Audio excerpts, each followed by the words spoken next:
안녕하세요. 바람을 타는 감성 롱보더 송수입니다. 이번 강좌는 롱보드를 처음 시작하고 나서 가장 처음 배우는 트릭, 피봇입니다.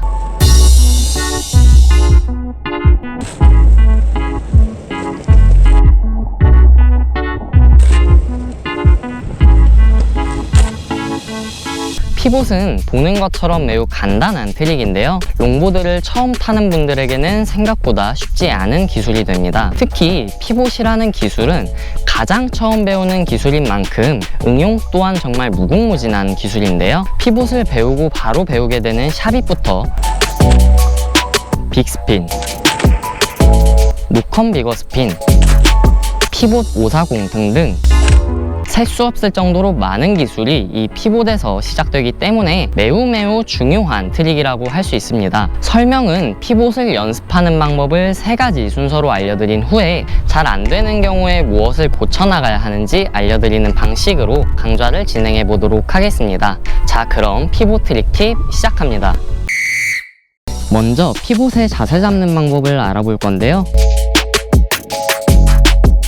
그 전에 피봇의 스탠스를 정해야 합니다. 본인의 스탠스가 피봇을 할 때도 똑같이 따라가지는 않습니다. 오히려 반대발로 피봇을 해야 편한 분들이 계시는데요. 만약 자신이 보드를 탈 때 앞에 있는 발이 피봇을 할 때에도 앞에 있어야 편하다면 널리 스타일이 되고요. 자신이 보드를 탈 때 앞에 있는 발이 피봇을 할 때에는 뒤에 있어야 편하다면 페이키 스타일이 됩니다. 설명을 듣고 본인에게 편하게 느껴지는 스타일대로 연습해 주시면 됩니다. 먼저 널리 스타일로 피봇 자세 잡는 방법을 알려드리겠습니다. 일단 푸시오프를 해서 느린 속도로 보드를 밀어주세요. 그 다음에 땅을 차는 뒷발을 보드 중앙에 가로로 놓아주시고요. 그 다음 앞발을 들어서 노즈킥에 가로로 놓아줍니다. 간단하죠? 페이키 스타일로 피봇 자세를 잡는 것은 더 간단한데요. 일단 푸시오프를 할 때 앞발을 애초에 데크 중앙에 두고 시작합니다. 그 다음에 땅을 차는 뒷발을 보드 노즈킥에 가로로 놓아주시고요. 데크 중앙에 있던 발도 틀어서 똑같이 가로로 놓아줍니다. 이제 이렇게 피봇 자세를 잡은 상태에서 노즈킥을 밟고 있는 발을 노즈발, 데크 중앙에 있는 발을 데크발이라고 지칭해서 설명해 드릴게요. 노즈를 밟고 있는 노즈발은 이렇게 데크의 킥을 따라서 발의 옆날 부분이 킥 바깥으로 나가지 않도록 놓아주시고요. 발가락 부분은 살짝 킥보다 앞으로 나오더라도 크게 상관은 없습니다. 데크발은 보드 중앙이나 혹은 보드 중앙보다 살짝 뒤쪽으로 발을 놓아줍니다. 발가락 부분이 데크 엣지 바깥으로 빠져나가지 않도록 안쪽에 두는 것이 좋습니다. 데크발의 발가락 부분이 데크 바깥으로 빠지지 않아야 데크의 힘 전달을 제대로 할 수 있습니다. 이렇게 발 위치를 정확하게 잡아준 상태에서 무릎을 살짝 굽혀주면서 전체적인 자세를 낮춰주시고 양팔을 편하게 벌려주세요. 여기까지가 피봇의 준비 자세가 됩니다.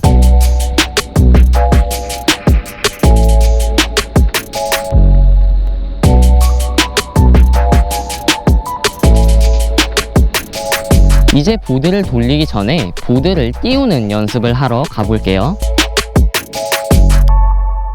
네, 이렇게 자세를 잡은 상태에서 보드의 테일킥을 조금씩 띄워보는 연습을 해볼 겁니다. 일단 주행하고 있는 보드 위에서 피봇 준비 자세를 하고 무릎을 살짝 굽힌 상태에서 양팔을 벌려 안정적으로 중심을 잡아주세요. 그 다음에 노즈발과 허리의 반동을 조금씩 주면서 테일킥을 띄워주면 됩니다. 이때 테일킥이 높이 뜰 필요는 전혀 없어요. 마치 테일로 땅을 톡톡 때려준다는 느낌으로 조금만 띄워주고 내려놓는 걸 반복할 수 있다면 충분합니다. 여기서 중요한 건 내 몸의 무게중심이 데크 바깥으로 빠지면 안 됩니다. 자주 보이는 경우가 데크에 테일킥을 띄워주기 위해 진행 방향 쪽으로 무게중심을 아예 빼버리는 분들이 계시는데 이렇게 되면 넘어질 수가 있어요. 데크를 띄우는 것은 발과 허리의 반동으로 살짝만 띄워주면 됩니다. 만약 여기에서 테일을 띄우기 힘들다면 데크발을 움직여서 발과 발 사이의 간격을 좁혀줄 수가 있는데요. 이렇게 발과 발 사이가 좁아지면 안정적인 피봇이 어려워지기 때문에 되도록 데크발이 데크 중앙보다 안쪽으로 오지 않는 선에서 연습을 해주는 것이 좋습니다.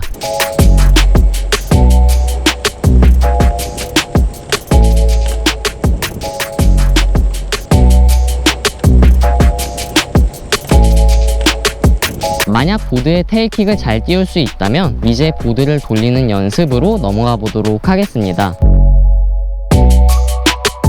먼저 피봇을 돌리는 회전 방향은 본인의 피봇 준비 자세에서 상체가 바라보는 방향으로부터 진행 방향 쪽으로 돌려줄 겁니다. 여기서 피봇의 원리를 말씀드리면 피봇은 발이 아니라 상체 회전으로 보드를 돌리게 되는데요. 잘 이해가 가지 않는 분들을 위해서 땅에서 한번 피봇을 해보도록 하겠습니다. 보드 위에 올라와 있다는 느낌으로 서 있을 때 이 발이 노즈발이 되고요. 이 발이 데크발이 되는데요. 준비 자세에서 어깨를 회전 방향의 반대로 감아주었다가 회전 방향 쪽으로 돌려주면서 상체가 진행 방향을 정면으로 바라보는 순간 데크발을 들어주면 자연스럽게 노즈발을 중심축으로 데크발이 회전하게 됩니다. 피봇도 이와 똑같은데요. 주행하고 있는 보드 위에서 먼저 피봇의 준비 자세를 잡겠죠? 이 준비 상태에서 딱 세 가지를 기억해 주세요. 첫 번째, 어깨를 회전 방향의 반대쪽으로 감아주었다가 두 번째, 회전 방향으로 상체를 회전시켜 줍니다. 마지막 세 번째,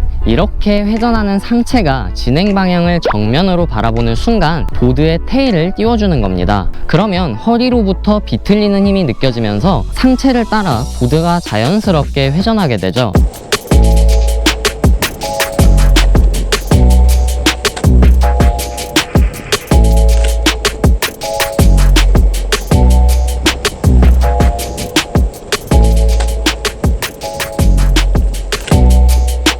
아마 처음 시도하는 분들은 보드가 돌아가다 날아가기도 하고 아예 돌지 않는 분들도 계실 텐데요. 이 강좌의 하이라이트, 피봇이 안 되는 경우에 대해서 살펴보도록 하겠습니다.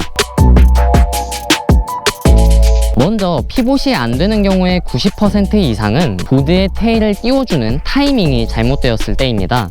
방금 설명한 것처럼 보드의 테일을 띄워주는 타이밍은 상체가 회전하다가 진행 방향을 정면으로 바라보는 순간입니다. 만약 상체가 회전을 다 하지 못했는데 보드를 띄우려고 하면 이렇게 실패할 거고요. 상체가 회전을 이미 다 끝내버린 상태에서 보드를 띄우려고 하면 이렇게 실패할 겁니다. 보드를 띄우는 타이밍이 무조건 상체가 정면일 때라고 말할 수는 없지만 상체가 회전하다가 진행 방향을 정면으로 바라볼 때 허리에서 느껴지는 비틀림이 바로 보드를 회전하는 힘이 됩니다. 다시 말해서 이 비틀림이 느껴지는 타이밍이 보드를 띄우는 타이밍이라는 거죠. 이 비틀림이 느껴지지 않는 분들은 아마 상체가 회전하지 않고 팔만 휘젓고 있을 확률이 높습니다.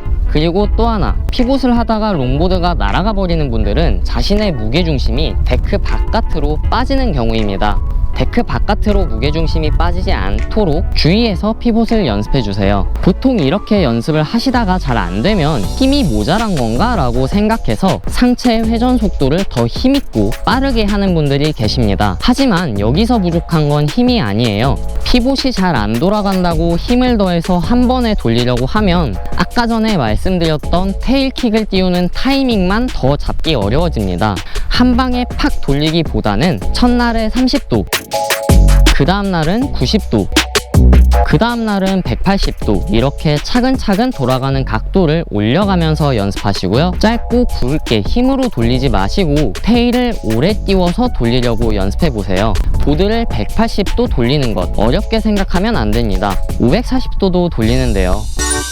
강좌를 마무리하면서 한 가지 더 말씀드리자면 다른 강좌에는 없는 댓글인데 유독 초보자분들이 많이 보는 피봇 강좌에서 자주 달리는 댓글이 있습니다. 바로 보드가 무겁게 느껴져서 못 돌리겠다는 댓글인데요. 데크의 노즐을 밟아서 데크의 테일을 들 수 있다면 다 돌릴 수 있습니다. 만약에 보드가 너무나 무겁게 느껴져서 정말 1개월이 넘도록 연습했는데 아무리 해도 안 된다고 하시는 분들은 롱보드의 트럭을 안쪽으로 옮겨 달아서 휠베이스를 좁게 세팅하고 다시 도전해보세요. 물론 트럭을 안쪽으로 옮겨 달려면 데크에 여분의 마운팅 홀이 뚫려 있어야 되겠죠. 지렛대의 원리에 따라 데크를 띄우는 것이 훨씬 가볍게 느껴질 겁니다. 다만 롱보드의 팝 높이가 낮아질 수 있기 때문에 일단 피봇을 성공하기 위한 일시적인 세팅이라고 생각해주세요. 네, 이렇게 해서 롱보드의 첫 시작 트릭 피봇 강좌는 여기까지입니다. 여러분 모두 안전하고 즐거운 라이딩 되시고요. 항상 응원하겠습니다. 감사합니다.